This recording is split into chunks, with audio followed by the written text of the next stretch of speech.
بسم اللہ الرحمن الرحیم۔ محترم ناظرین، عقبہ بن نافع رضی اللہ تعالی عنہ بنو امیہ کے جرنیل تھے، جنہوں نے مغرب یعنی موجودہ مغربی الجزائر اور مراکش میں اسلامی فتوحات کا آغاز کیا۔ حضرت امیر معاویہ رضی اللہ تعالی عنہ نے اپنے دور حکومت میں ان کو افریقہ کا گورنر مقرر فرمایا تھا۔ انہوں نے افریقہ کے کچھ حصوں کو فتح کر لیا تھا اور بربری قوم جو اس ملک کے اصلی باشندہ تھے، ان کے بہت سے باشندے دامن اسلام میں آ گئے۔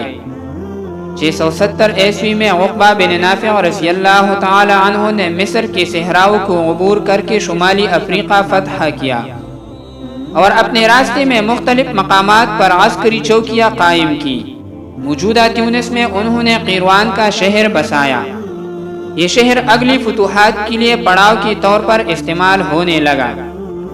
انہوں نے اس ملک یعنی شمالی افریقہ میں اسلامی فوجوں کے لیے ایک چونی بنانے اور اسلامی شہر آباد کرنے کا ارادہ فرمایا، لیکن اس مقصد کے لیے ماہرین حربیات نے جس جگہ کا انتخاب کیا وہاں ایک نہایت ہی خوفناک اور گنجان آباد جنگل تھا، جو جنگلی درندوں اور ہر قسم کی موذی و زہریلی حشرات الارض اور جانوروں کا مسکن اور گڑھ تھا۔ اس موقع پر حضرت عقبہ بن نافع رضی اللہ تعالی عنہ کی ایک عجیب کرامت کا ظہور ہوا۔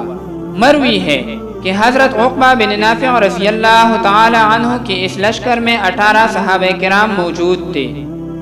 آپ نے ان سب مقدس صحابہ کرام کو جمع فرمایا اور ان بزرگوں کو اپنے ساتھ لے کر اس خوفناک اور گھنے جنگل میں تشریف لے گئے اور بلند آواز سے یہ اعلان فرمایا: اے درندو اور موذی جانوروں، ہم رسول اللہ صلی اللہ علیہ وسلم کے صحابہ ہیں اور ہم اس جگہ اپنی بستی بسا کر آباد ہونا چاہتے ہیں، لہذا تم سب یہاں سے نکل جاؤ، ورنہ اس کے بعد ہم تم میں سے جس کو یہاں دیکھیں گے قتل کر دیں گے۔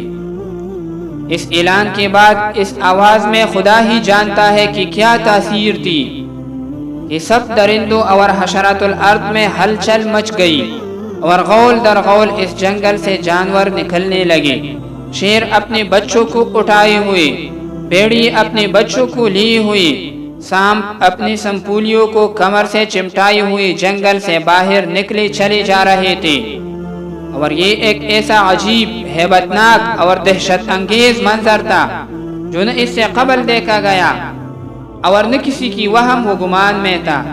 غرض پورا جنگل جانوروں سے خالی ہو گیا اور صحابہ کرام رضی اللہ تعالی عنہم نے وہاں پر ایک چونی بنا لیا جو بعد میں ایک شہر بن گیا جس کا نام قیروان ہے۔